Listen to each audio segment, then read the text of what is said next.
New at 10, drug addiction is fueling fatal overdoses in the city and one of the main reasons behind the city's daunting homeless crisis. Yeah, while riding along with the city's street crisis response team, Crown 4's Maureen Kelly met a drug user who is trying to get clean. You know, I should have been dead already, you know what I'm saying? But I'm still here. But I'm 50 now and I'm just tired of it. You know, I have to do something. You know, I can't keep going like this out here. Cheryl Mach is homeless. She says she's been on the streets of San Francisco because of her addiction to crack and how easy it is for her to buy and use drugs here. You're smoking crack every day, you say? For 12 years out here. Yeah, because it's more lenient out here. I'm from San Jose. If I went to San Jose to this, I'd be in jail. Okay? You understand what I'm saying? Yeah, so my opinion, they need to crack down here.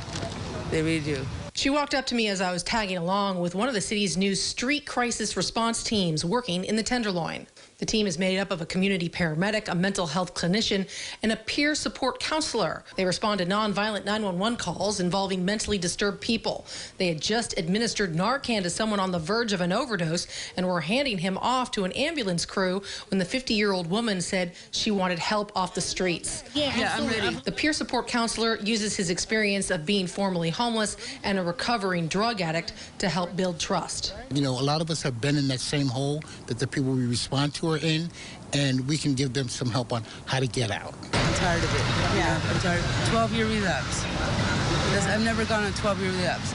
In San Jose, I've spent like maybe a year and I go into jail. Out here, they're just really lenient.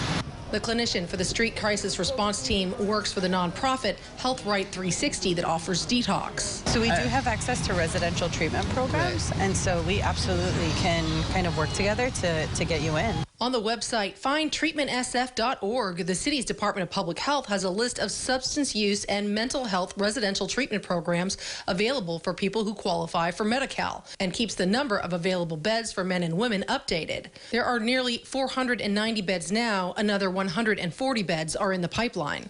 I've been here for 12 years on a relapse, and that's not good for me. Cheryl wasn't ready to go into detox immediately, saying she needs to wrap up some loose ends, but the team members are optimistic. Oftentimes when individuals engage us initially and kind of make that initial encounter, they usually follow through. Since the street crisis response teams launched in November, they say they're noticing an uptick in interest in available services. We're finding it more common for folks to come up to us directly and want to engage with us and kind of ask us about what resources are available. And I always ask people, and if you see how I prefaced it, no judgment, but, do you use any drugs?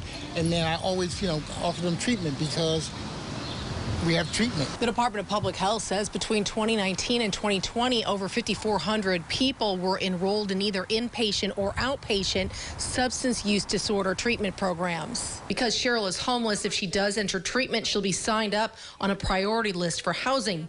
The Department of Public Health spokesperson says they're working hard to ensure no one is discharged back to the street.